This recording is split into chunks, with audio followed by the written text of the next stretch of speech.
are these two young fish swimming along, and they happen to meet an older fish swimming the other way, who nods at them and says, "Morning, boys, how's the water?" And the two young fish swim on for a bit, and then eventually one of them looks over at the other and goes, "What the hell is water?" The point of the fish story is merely that the most obvious, important realities are often the ones that are hardest to see and talk about.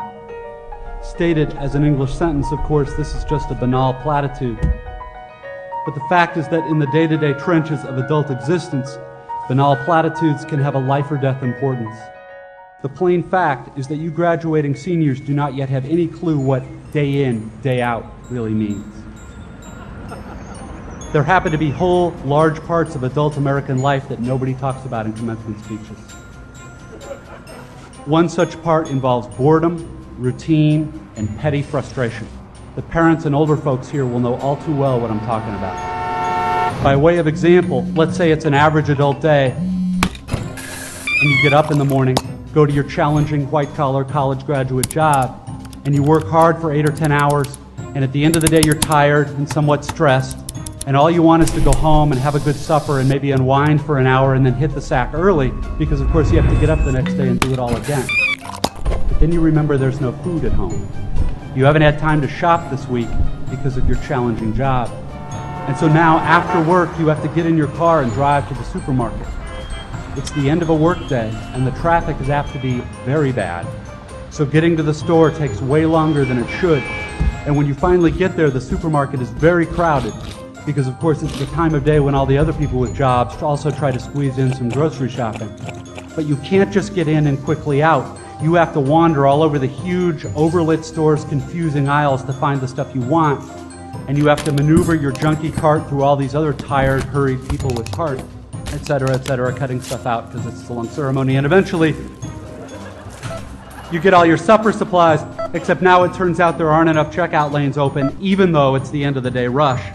So the checkout line is incredibly long, which is stupid and infuriating, but you can't take your frustration out on the frantic lady working the register, who is overworked at a job whose daily tedium and meaninglessness surpasses the imagination of any of us here at a prestigious college.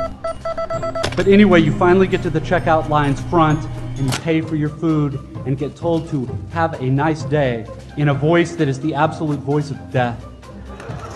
And then you have to take your creepy, flimsy plastic bags of groceries in your cart with the one crazy wheel that pulls maddeningly to the left, all the way out through the crowded, bumpy, littery parking lot, and then you have to drive all the way home through slow, heavy, SUV-intensive rush hour traffic, etc.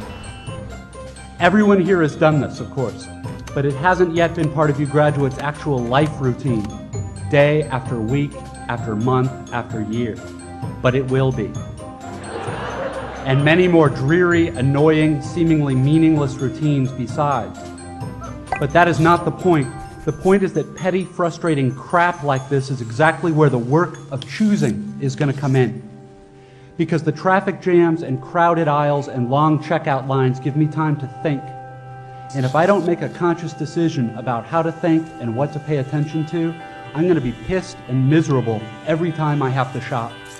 Because my natural default setting is the certainty that situations like this are really all about me. About my hungriness and my fatigue and my desire to just get home. And it's going to seem for all the world like everybody else is just in my way. And who are all these people in my way? And look at how repulsive most of them are, and how stupid and cow-like and dead-eyed and non-human they seem in the checkout line. Or at how annoying and rude it is that people are talking loudly on cell phones in the middle of the line. And look at how deeply, personally unfair this is. If I choose to think this way in the store and on the freeway, fine. Lots of us do. Except thinking this way tends to be so easy and automatic that it doesn't have to be a choice. It is my natural default setting. It's the automatic way that I experience the boring, frustrating, crowded parts of adult life when I'm operating on the automatic, unconscious belief that I am the center of the world and that my immediate needs and feelings are what should determine the world's priorities. The thing is that, of course, there are totally different ways to think about these kinds of situations. In this traffic, all these vehicles stuck and idling in my way, it's not impossible that some of these people in SUVs have been in horrible auto accidents in the past, and now find driving so terrifying that their therapist has all but ordered them to get a huge, heavy SUV so they can feel safe enough to drive. Or I can choose to force myself to consider the likelihood that everyone else in the supermarket's checkout line is just as bored and frustrated as I am, and that some of these people probably have much harder, more tedious or painful lives than I do. Again, please don't think I'm giving you moral advice, or that I'm saying you're supposed to think this way, or that anyone expects you to just automatically do it, because it's hard. It takes will and effort, and if you are like me, some days you won't be able to do it, or you just flat out won't want to. But most days, if you're aware enough to give yourself a choice, you can choose to look differently at this fat, dead-eyed, over-made-up lady who just screamed at her kid in the checkout line. Maybe she's not usually like this. Maybe she's been up 3 straight nights holding the hand of her husband who's dying of bone cancer. Or maybe this very lady is the low-wage clerk at the motor vehicles department who just yesterday helped your spouse resolve a horrific, infuriating red tape problem through some small act of bureaucratic kindness. Of course, none of this is likely, but it's also not impossible. It just depends what you want to consider. If you're automatically sure that you know what reality is and who and what is really important, if you want to operate on your default setting, then you, like me, probably won't consider possibilities that aren't annoying and miserable. But if you've really learned how to think, how to pay attention, then you will know you have other options. It will actually be within your power to experience a crowded, hot, slow, consumer hell-type situation as not only meaningful, but sacred, on fire with the same force that lit the stars. Love, fellowship, the mystical oneness of all things deep down. Not that that mystical stuff's necessarily true. The only thing that's capital T true is that you get to decide how you're going to try to see it. This, I submit, is the freedom of real education, of learning how to be well-adjusted. You get to consciously decide what has meaning and what doesn't. That is real freedom. That is being educated and understanding how to think. The alternative is unconsciousness, the default setting, the rat race, the constant gnawing sense of having had and lost some infinite thing.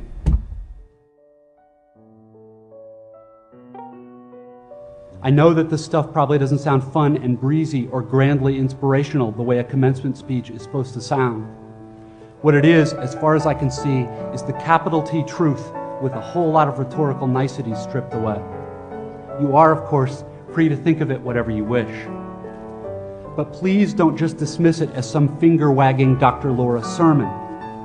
None of this stuff is really about morality or religion or dogma or big fancy questions of life after death. The capital T truth is about life before death. It is about the real value of a real education, which has almost nothing to do with knowledge and everything to do with simple awareness. Awareness of what is so real and essential, so hidden in plain sight all around us all the time, that we have to keep reminding ourselves over and over, this is water. This is water.